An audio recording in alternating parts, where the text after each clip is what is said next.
prie.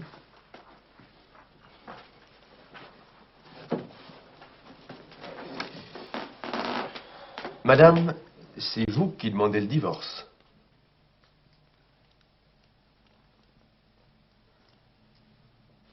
Allons, je vais vous aider. Votre mari vous a-t-il frappé? Se montrait-il parfois violent? Non, jamais, monsieur le juge. Mais Est-ce qu'il manquait à ses devoirs paternels? Laurent aime ses enfants, et ses enfants l'aiment. Ce qui n'empêche pas que... Madame, vous voulez quitter, après 15 ans de vie commune, un mari qui n'est ni brutal, ni mauvais père, mais qui se serait montré tyrannique et cruel. Ce sont là les propres termes de votre déclaration écrite. Puis-je vous demander en quoi consistait cette tyrannie et cette cruauté?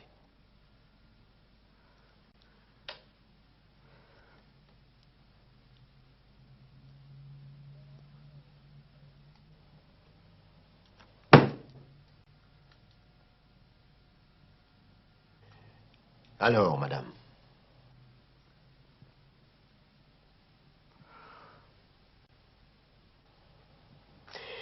Eh bien, je vais recevoir les avocats et revoir le dossier avec eux. Je suis venue toute seule, monsieur le juge. J'ai dit à mon avocat, maître Hébert, que ce n'était pas la peine de... Croyez bien que je le regrette pour vous, madame. Et je suis bien entendu à votre disposition, monsieur le juge, pour tous éclaircissements désirables, ainsi que mon avocat, maître Renensky. Je vous remercie, monsieur. Faites entrer maître Renensky.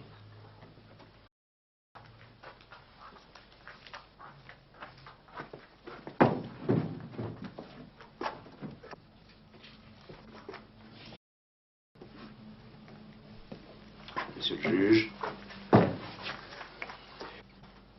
Madame, nous voulons aller droit au but. Attendez-vous que votre mari vous trompait? Bien que discrète, votre déclaration écrite sur ce que vous appelez votre abandon moral... Il faut d'abord que je vous explique une chose, monsieur le juge. S'il n'y avait pas mon fils et ma fille, je ne serais pas venue.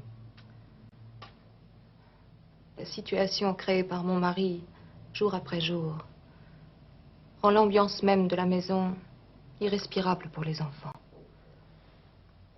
Voilà ce que j'ai fini par comprendre. C'est pour ça que je suis partie avec eux. Jamais Laurent ne sera capable de les élever tout seul. Sa vie continuera d'être irrégulière, effrénée. Ses conquêtes féminines ne sont qu'un aspect du problème. Je sais ce qui m'attend si je reviens à la maison. Laurent se vengera sur moi. Et de toutes les manières possibles. Avec ses raffinements habituels. Mais ce sont nos enfants qui souffriraient d'abord de ce climat de haine, de vengeance. Ils en ont déjà trop souffert. Madame, vous ne répondez pas à mes questions. Je vous demandais de m'éclairer sur les infidélités éventuelles de votre mari. Mais ça n'a pas vraiment d'importance. La seule chose qui compte, ce sont les enfants.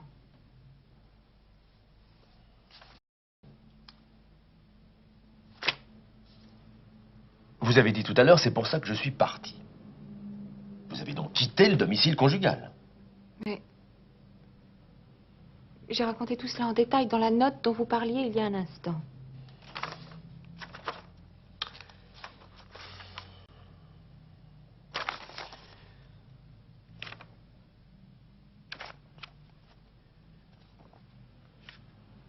Monsieur le juge, permettez-moi d'excuser ma femme. Je ne voudrais pas avoir l'air de la défendre, mais...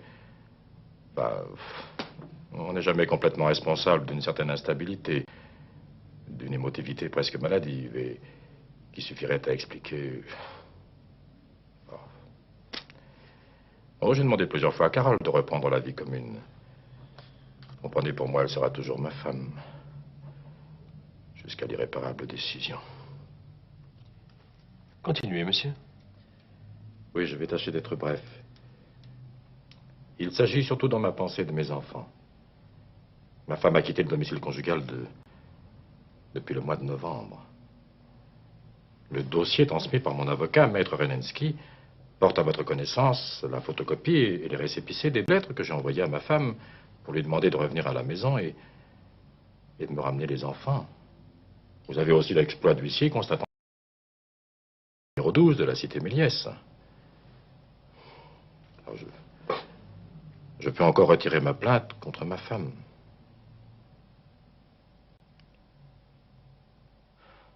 Hélas, je possède un autre document qu'il m'est si pénible de montrer que je n'ai même pas joint au dossier.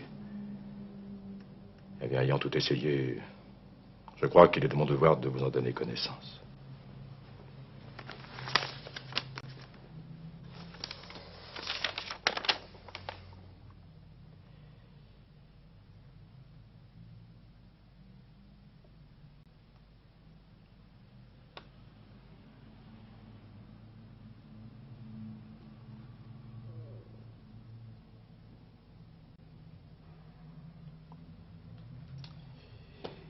Eh bien, madame, vous ne m'aviez pas dit cela.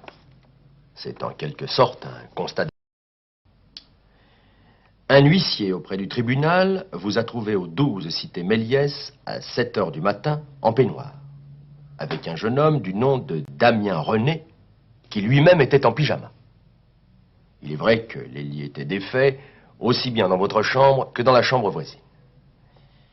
Mais il est non moins vrai, malheureusement, que vos vêtements intimes se trouvaient dans la salle de bain à côté des siens. Et que c'est ce monsieur Damien qui est venu ouvrir.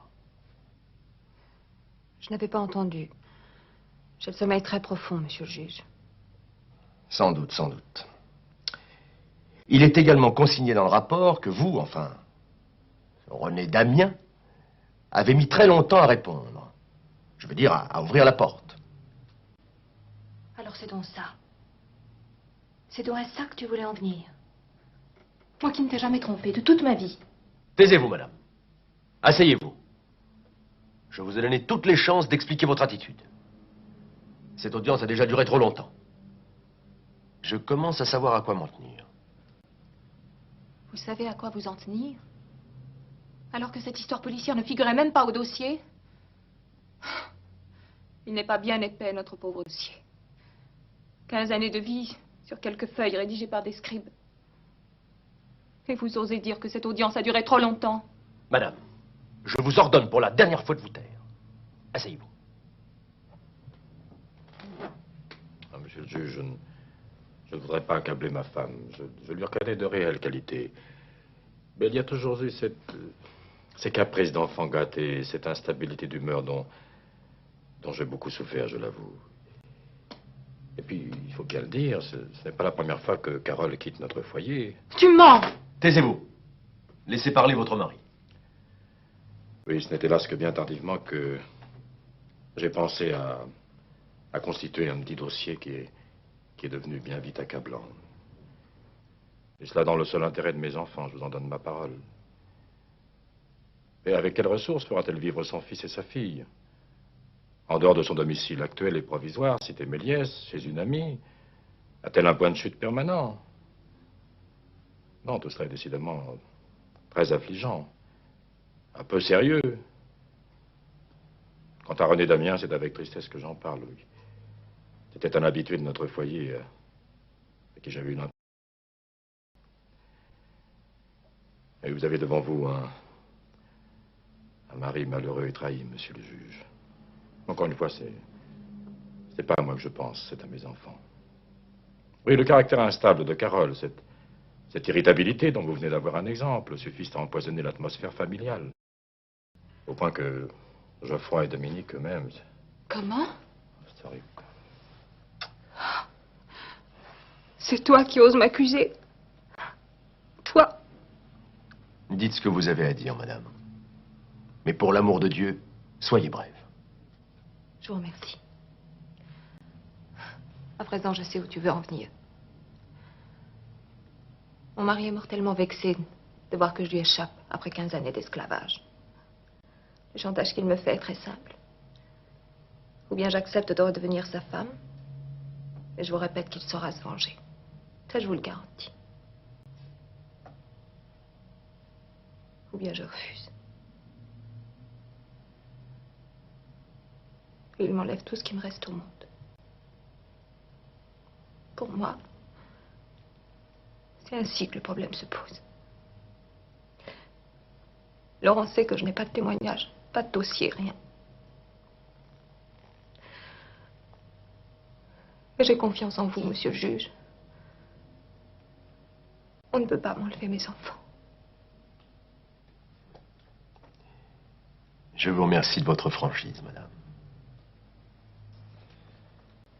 Monsieur le juge, je le répète ici de tout mon cœur. Si ma femme veut revenir, je lui parle. Ces sentiments vous honorent, monsieur. Madame, je vous donne votre chance encore une fois. Acceptez-vous de revenir au foyer conjugal? Non, monsieur le juge. Je vous l'ai dit, c'est impossible.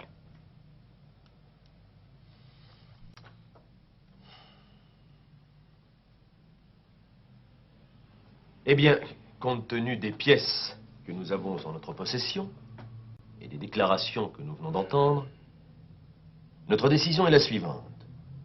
Les enfants Geoffroy et Dominique Mancini seront confiés, il s'agit, soulignons-le, d'une mesure provisoire, à la garde de leur père. Vous n'avez pas le droit. Vous ne pouvez pas faire ça. Ce sont mes enfants. Mes enfants à moi. Madame, je vous en prie, calmez-vous. Je viens de vous dire qu'il s'agit là d'une mesure provisoire.